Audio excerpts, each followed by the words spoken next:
Marcos, tu não acha que existem pais que simplesmente são ignorantes e o tipo de opinião que eles têm sobre as coisas são erradas em relação à realidade? A gente pode usar, por exemplo, um pai que tu entenderia como um pai woke. E se ele acreditasse que o filho dele não pode aprender inglês porque é uma língua colonialista imperialista?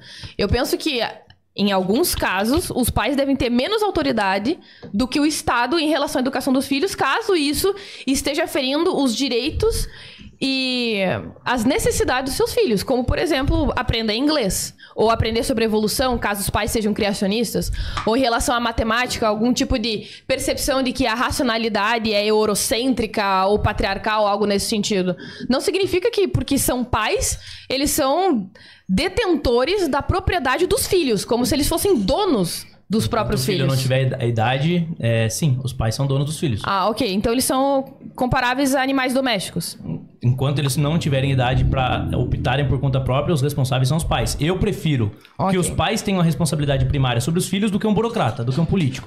Que muitas vezes pode usar isso como ferramenta de manipulação ideológica. Você vê a Coreia do Norte, por exemplo. O que eles fazem? Nas escolas, desde cedo, eles manipulam a cabeça das crianças para eles manterem um regime totalitário no poder. E agora eu vou confiar que o tempo todo nós vamos ter governantes bonzinhos, políticos bonzinhos, cuidando da educação das crianças, enfiando a groselha que eles quiserem na cabeça das crianças. E detalhe, esses políticos eles vão ter mais autoridade do que os pais? É isso que você defende? Que o político tenha mais interferência sobre a educação de uma criança do que o pai? Não necessariamente políticos, mas a ciência, quando ela realmente é bem aplicada. O que é a ciência? A ciência não pode ser usada como viés. A ciência não pode ser manipulada para interesses políticos. Claro que pode ser manipulada, mas de qualquer maneira, ainda assim é o melhor método já desenvolvido. O quê? O melhor método de centralizar a educação na mão do Estado? O melhor método científico é o melhor já desenvolvido para descobrir e investigar a verdade.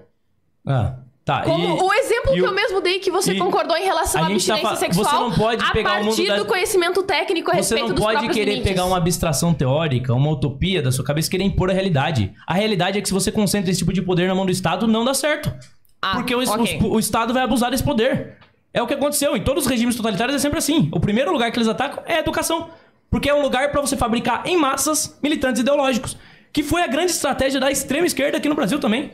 Quando eles viram que o campo político estava dominado na época do regime militar, o que eles fizeram? Passaram a ocupar as zonas de influência, principalmente ambientes universitários e escolares.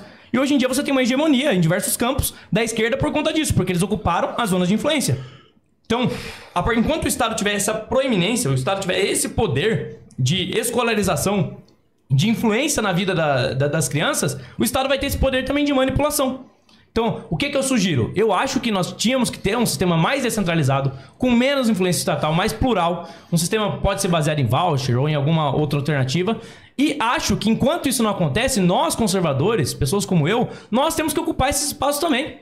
Pra lutar pelas nossas crianças, pra impedir que a cabeça das nossas crianças sejam destruídas em sala de aula. Destruídas por religião, por exemplo, ou pelos próprios vieses tradicionais. Eu não acho que a religião em geral destrói, não. Tu acha que ela é mais confiável, por exemplo, do que a aplicação de métodos científicos acurados? Eu acho que a religião do feminismo é muito mais nociva do que qualquer religião. Eu acho que a religião do feminismo é infinitamente mais nociva. Tu tá misturando uns assuntos um em cima do outro, tenta manter um pouco de foco. Não, você que tá fugindo. Você veio falar de religião, a gente não tá falando de religião. Eu tô falando que as religiões, elas influenciam também a mente dos pais, que por conseguinte vão afetar a cabeça das crianças. Ainda bem, eu acho que uma criança tem que ser criada desde cedo na igreja.